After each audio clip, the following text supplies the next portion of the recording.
11th class में हमारा जो कॉनिक सेक्शन चल रहा है उस कॉनिक सेक्शन में हम इलिप्स के बारे में पढ़ रहे हैं, हम दीर्घवृत्त के बारे में पढ़ रहे हैं। दीर्घवृत्त के प्रकार के बारे में हमने जाना, कुछ बेसिक से स्टैंडर्ड फॉर्म और नॉन स्टैंडर्ड फॉर्म के इलिप्स को हमने सॉल्व किया। अब बारी है कुछ कॉन्सेप्चुअल क्वेश्चंस की, कुछ वर्ड प्रॉब्लम्स जिनसे हम इलिप्स के इक्वेशन को फाइंड आउट करते हैं। आज का जो हमारा क्वेश्चन है इसमें है if the eccentricity of an ellipse is 5/8, if the eccentricity of an ellipse is 5/8 and distance between its foci is 10 then find its equation. Hindi में, यदि किसी दीर्घवृत्त की उत्केंद्रता 5/8 हो, यदि किसी दीर्घवृत्त की उत्केंद्रता 5/8 हो और उसके नाभियों के बीच की दूरी 10 हो, नाभियों के बीच की दूरी 10 हो, तो उस दीर्घवृत्त का समीकरण ज्ञात कीजिए।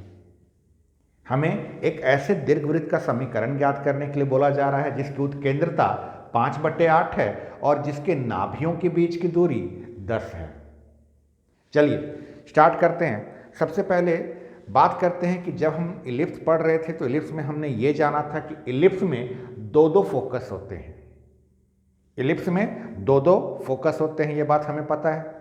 अच्छा, इस पूरे क्वेश्चन को पढ़ने के बाद हमने ये पढ़ा हुआ है कि इलिप्स जो है दो टाइप के होते हैं, दीर्घवृत्त जो होता है वो दो प्रकार के होते हैं, ये हमें पता है। लेकिन इस पूरे क्वेश्चन को पढ़ने के बाद हमें ये आभास नहीं हो रहा है या ये पता नहीं चल रहा है कि ये फर्स्ट वाले टाइप का इलिप्स है या सेकंड वाले टाइप का इलिप्स है।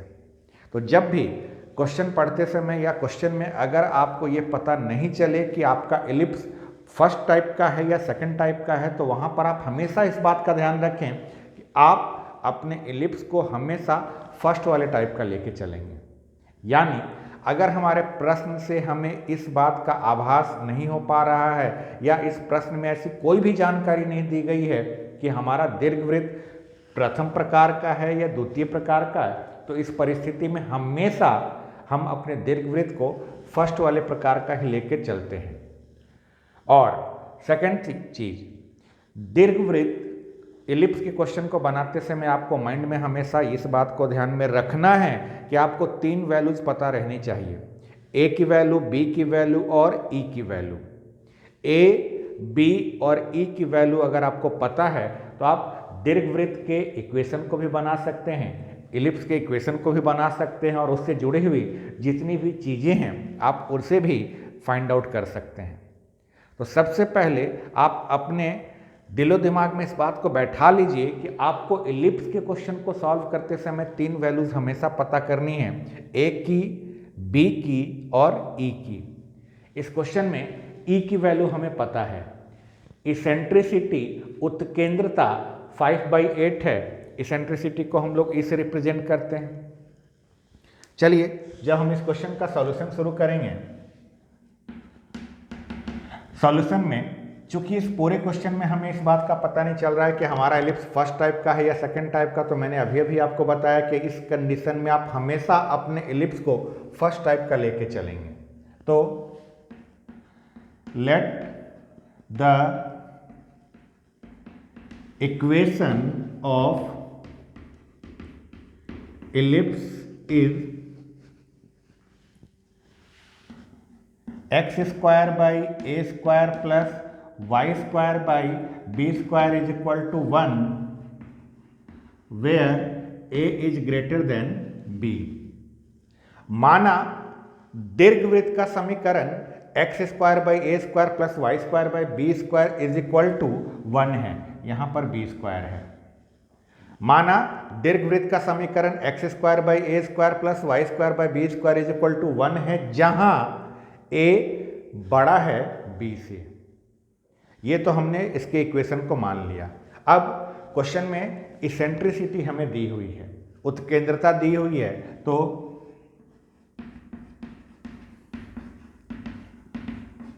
इसेंट्रिसिटी ब्रैकेट में ई, हिंदी में उत्केंद्रता कोष्टक में ई इज इक्वल टू 5/8 8।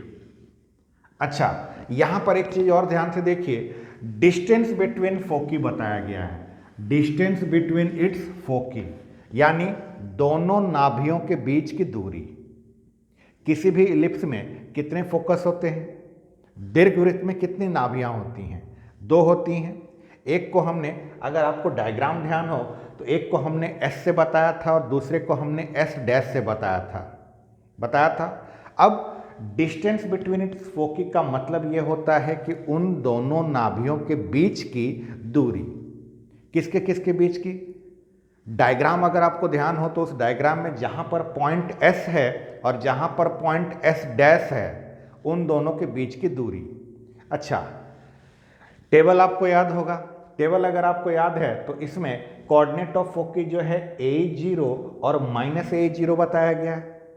अब सोचिए, हमने फोकस किसको किसको बताया था? डायग्राम से ध्यान में लाइए, डायग्राम याद करिए। डायग्राम में हमने फोकस S और S डैश बताया है।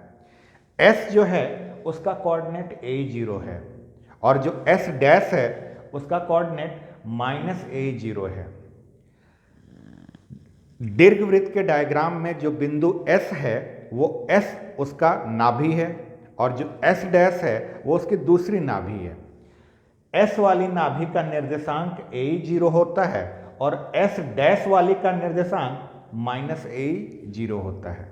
अब हमें इन दोनों के बीच का डिस्टेंस निकालना है, दोनों के बीच का दूरी ज्ञात करना है। सोचिए, 10th क्लास में भी आपने कोऑर्डिनेट ज्योमेट्री में पढ़ा है, 11th में भी आपने इस बात को पढ़ा है कि अगर हमें 2 पॉइंट पता हों तो दोनों पॉइंट के बीच का दूरी जो है, 2 बिंदुओं के बीच का दूरी जो है, हम डिस्टेंस फार्मूला से निकालते हैं।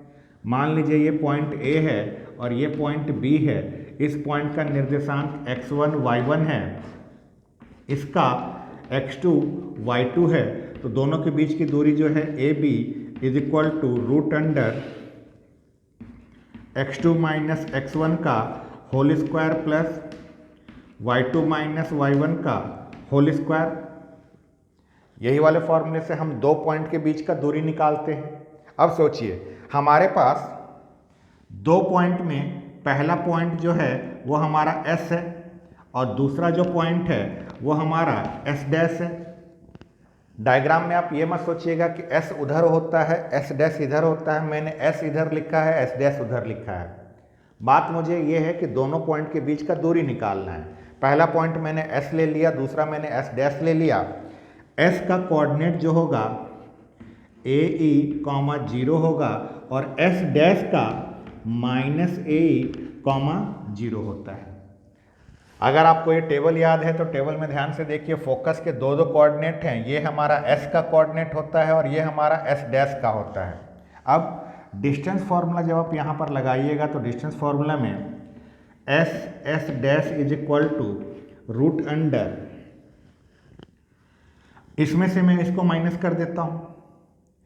x2 में से x1 को माइनस करें या x1 में से x2 को माइनस करें, कोई फर्क नहीं पड़ता है। डिस्टेंस फार्मूला में आपने इस बात को अच्छे से जाना हुआ है। तो AE माइनस, और फिर ये माइनस का जब AE आएगा तो यहाँ पर AE प्लस का AE बनेगा।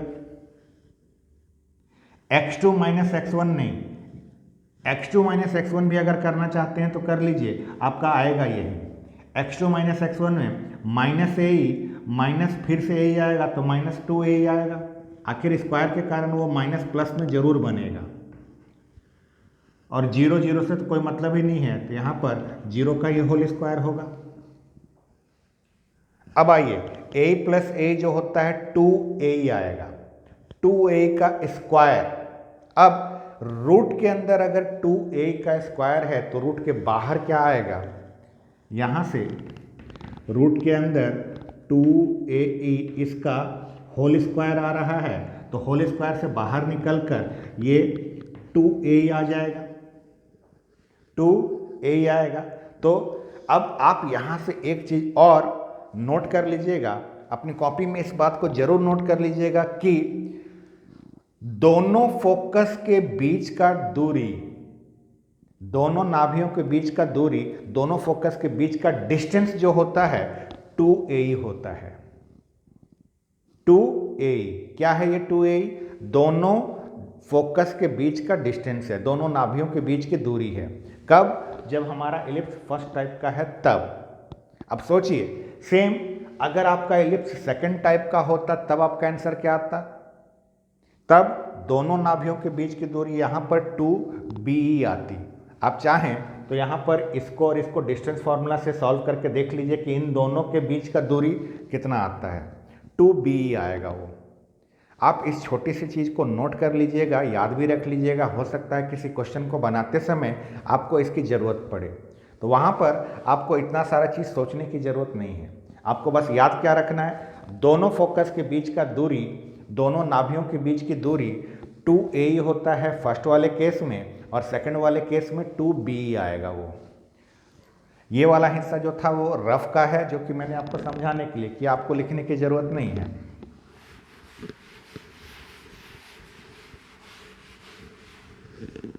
यहां तक लिखने के बाद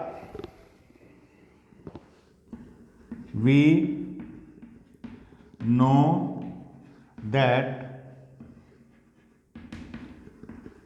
distance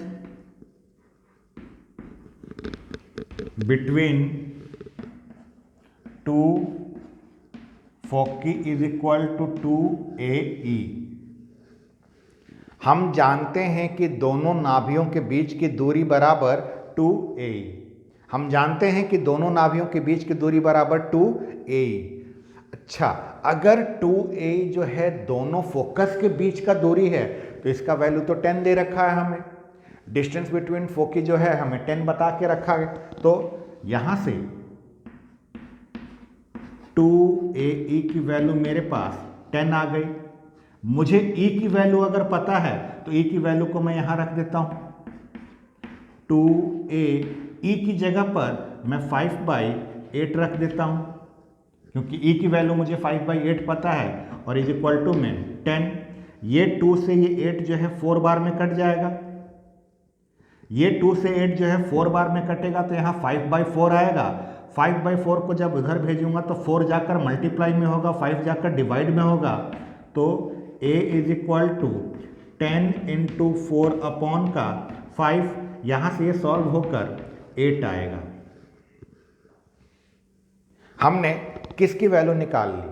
हमने a की वैल्यू पता कर ली, हमने a की वैल्यू पता कर ली। इस क्वेश्चन के स्टार्टिंग में ही मैंने आपको बताया है कि इलिप्स के किसी भी क्वेश्चन को सॉल्व करने के लिए आपको 3 वैल्यू पता रहना बहुत ज़रूरी है। पहला वैल्यू है a का, दूसरा वैल्यू है b का, और तीसरा e का। हमें e तो पहले से पता था, a हमने पता कर लिया, बस इस क्वेश्चन को सॉल्व करने के लिए सिर्फ एक वैल्यू और निकालनी है, और वो वैल्यू है b की। अब हमें सोचना ये है कि हम b की वैल्यू कहाँ से निकालें। गिवन जो भी है वो तो हमारा यही है। अब यहाँ पर एक और कॉन्सेप्ट जो कि आपको समझना है और उसको भी आप याद रखिएगा। हम लोगों ने इसेंट्रिसिटी का फॉर्मूला देखा है, हम लोगों ने इसेंट्रिसिटी का उत्केंद्रता का फॉर्मूला देखा है। क्या होता है उत्केंद्रता का फॉर्मूला? उत्केंद्रता का फॉर्मूला इसेंट्रिसिटी का फॉर्मूला होता है। अब जो कर रहा हूं ये रफ है, यहां पर जो भी लिख रहा हूं ये रफ वर्क है। इसेंट्रिसिटी का फॉर्मूला होता है is equal to √1 minus minor axis upon major axis का whole square. Minor axis upon major axis का होल स्क्वायर, क्योंकि हमने एलिप्स जो है फर्स्ट वाले टाइप का लिया है तो इसमें माइनर एक्सिस जो होता है 2b होता है और मेजर एक्सिस 2a होता है, तो यहाँ से 1 minus b square upon a square eccentricity का फॉर्मूला आएगा। इसेंट्रिसिटी का फॉर्मूला यही आता है। अब देखिए, आपको इसेंट्रिसिटी का ये फॉर्मूला तो याद है, लेकिन अब जो मैं आपको बताने जा रहा हूँ उसको बड़े ध्यान से समझिएगा। आप इसको 2-3 लाइन आगे सॉल्व करिए। 2-3 लाइन आगे सॉल्व करेंगे ना तो बहुत कमाल की चीज़ आपको पता चलेगी, और वो चीज़ आप हमेशा ध्यान में रखिएगा। क्या चीज़? एलसीएम लेते हैं, e is equal to root under, LCM जब लेंगे तो ये आएगा a स्क्वायर माइनस का b square upon a square. आ गया। रूट हटाने के लिए क्या करें? रूट को हटाने के लिए मैं दोनों साइड में स्क्वायर कर देता हूं। दोनों पक्षों में अगर मैं वर्ग कर दूं तो इधर का रूट हट जाएगा। चलिए स्क्वायर कर देते हैं। जैसे ही हम दोनों साइड में स्क्वायर करेंगे ये हमारे पास आ जाएगा A square is equal to A square minus B square upon का ए स्क्वायर। दोनों साइड स्क्वायर करने से रूट हट गया। अब इस ए स्क्वायर को इधर भेज दीजिए। ये ए स्क्वायर जैसे ही इधर आएगा ये स्क्वायर इसके साथ आकर मल्टीप्लाई होगा, तो यहां से A square E square is equal to A square minus का बी स्क्वायर आएगा। अब आपको करना कुछ नहीं है, बी स्क्वायर को आप इधर बुला लीजिए और ए स्क्वायर को उधर भेज दीजिए। बी स्क्वायर को इधर बुला लीजिए और ए स्क्वायर को जब आप उधर भेजेंगे तो आपके पास यहां से आएगा B square is equal to A square minus A square E square. ठीक, अब एक छोटा सा काम और यहां से आप ए स्क्वायर को कॉमन ले लीजिए। ए स्क्वायर को कॉमन लीजिए, फिर देखिए तो आपके पास आएगा B square is equal to A square के कॉमन लेते हैं आपके पास आएगा 1 माइनस ई स्क्वायर। इसेंट्रिसिटी का फॉर्मूला आपको याद रखना है, उत्केंद्रता का सूत्र आपको याद रखना है, साथ ही साथ आप इसे भी याद रखिए, इसे भी आप याद रखिए। ये फर्स्ट वाले केस में, फर्स्ट वाले इलिप्स में हमारा ये होता है। ठीक ऐसे ही सेकंड वाले में भी होगा, जैसे हम लोगों ने डिस्टेंस बिटवीन फोकी, दो नाभियों के बीच की दूरी सॉल्व करके 2a निकाली थी और चर्चा किया था कि अगर हमारा सेकंड वाला टाइप का इलिप्स होता तो उसमें डिस्टेंस बिटवीन फोकी जो है 2be आता। कैसे आता? जैसा कि हमने फर्स्ट वाले में निकाला था, आप सेकंड वाले में भी निकाल के चेक कर लीजिएगा, 2be आएगा। ठीक ऐसे ही मैं आपको बोल रहा हूं, ये वाला जो हमने काम किया है ये फर्स्ट वाले टाइप के लिए किया है, आप सेम ऐसा ही काम सेकंड वाले टाइप के लिए भी कर लीजिएगा। सेकंड वाले टाइप के लिए भी आप सेम ऐसे ही काम करके और ये रिजल्ट निकाल लीजिएगा। यही रिजल्ट उसमें नहीं आएगा, अलग आएगा। क्या आएगा मैं नहीं बताऊंगा, ये आप मुझे बताएंगे अपनी कॉपी में सॉल्व करके। बस इतना ध्यान रखिए, इसेंट्रिसिटी इतना होता है, उत्केंद्रता इतना होता है, ये तो जरूरी है ही है, साथ में ये वाला फॉर्मूला भी अपने आप में बहुत बहुत बहुत जरूरी है। क्यों बहुत जरूरी है ये आपको अभी समझ में आएगा। देखिए अब क्वेश्चन पर वापस आते हैं। यहाँ पर जो भी हो रहा था ये रफ वर्क था, यहाँ पर जो भी हो रहा था सारा रफ वर्क था, चीज़ों को सीखने के लिए हम कर रहे थे। फॉर्मूला हमें नया नया पता चल गया, अब इस फॉर्मूले को हम इस क्वेश्चन में किस तरह से यूटिलाइज करते हैं, चलिए इसे देखते हैं। हमारे पास ई की वैल्यू आ चुकी है, या ई की वैल्यू पहले से दी है, हमने ए की वैल्यू निकाल ली है। ई की वैल्यू हमें पता है, ए की वैल्यू भी हमें पता है, हमें बी की वैल्यू चाहिए। देखिए क्या यहाँ से आपको मिल जाएगा? बिल्कुल मिलेगा, बस हमें इस वैल्यू को यहाँ पर पुट करना है। तो मैं यहाँ पर थोड़ा सा हिस्सा मिटा देता हूँ ताकि मैं आगे सॉल्व करके बी की वैल्यू को निकाल सकूँ।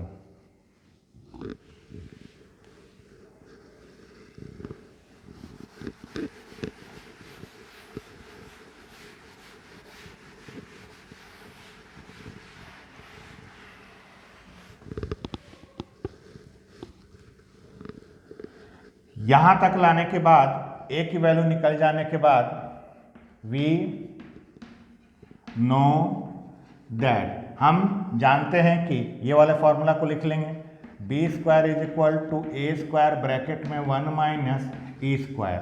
अब इसके बाद वैल्यू पुट कर दीजिए, यहां से B square is equal to A square, A की वैल्यू हमारे पास 8 है तो ये हमारा 8 का होल स्क्वायर ब्रैकेट में 1 माइनस ई स्क्वायर, ई की वैल्यू हमारा 5/8 है तो ये 5/8 का होल स्क्वायर, ब्रैकेट यहाँ पर क्लोज कर देते हैं।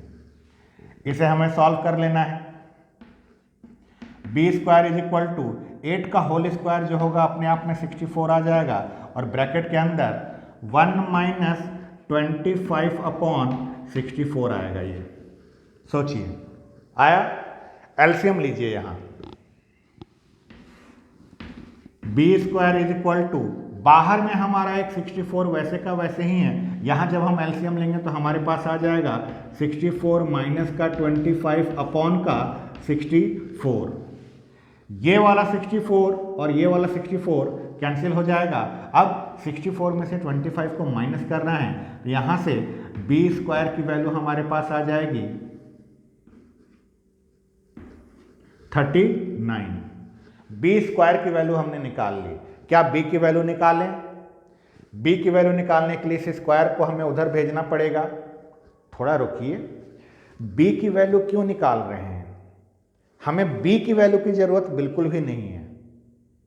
याद करिए हमारे क्वेश्चन में क्या बोला गया है। हमारे क्वेश्चन में बोला गया है इक्वेशन फाइंड आउट करना। किसका इक्वेशन?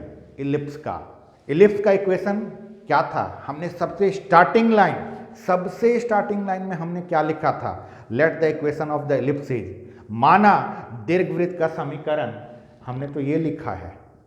इसमें ध्यान से देखिए, ए स्क्वायर है, बी स्क्वायर है, ए स्क्वायर में भी है और बी स्क्वायर में है। हमने बी स्क्वायर की वैल्यू निकाली है। बी स्क्वायर की वैल्यू अगर निकल गई, बस इसको उठाकर वहां रख देना है। बी स्क्वायर की वैल्यू वहां रख दीजिए, ए की वैल्यू आपको पता है, इसका स्क्वायर करके वहां रख दीजिए। यही आपका इक्वेशन इस इलिप्स का निकल जाएगा। यहां से बी निकालने की हमें जरूरत नहीं पड़ेगी। अगर आपको बी निकालना भी है तो स्क्वायर को उधर भेज दीजिएगा तो √39 आएगा। हालांकि जब वापस यहाँ रखेंगे तो 39 ही बनेगा, इसलिए मैं बोल रहा हूँ कि बी निकालने की आवश्यकता नहीं है। ए की वैल्यू पता चल गई, बी स्क्वायर की वैल्यू पता चल गई, ए और बी स्क्वायर की वैल्यू को आप यहाँ पर रख दीजिए, देखिए आपका इक्वेशन बन जाएगा। इसके बाद एक लैंग्वेज लिख दीजिएगा, putting a is equal to 8 and b square is equal to 39 in x square by a square plus y square by b square is equal to 1। तो आपका आंसर जो आएगा x square upon 64 plus y square by 39 is equal to 1, ये आपका answer आ जाएगा। ठीक, अगर कोई आपसे a की वैल्यू पूछे तो a की वैल्यू 8 है और b की अगर कोई वैल्यू पूछे तो b की वैल्यू √39 आएगी। ये जो लिखा हुआ है ये तो ए स्क्वायर लिखा हुआ है और ये जो लिखा हुआ है वो बी स्क्वायर लिखा हुआ है। ठीक, इस तरह से हम क्वेश्चन को, इलिप्स के क्वेश्चन को आगे सॉल्व करेंगे।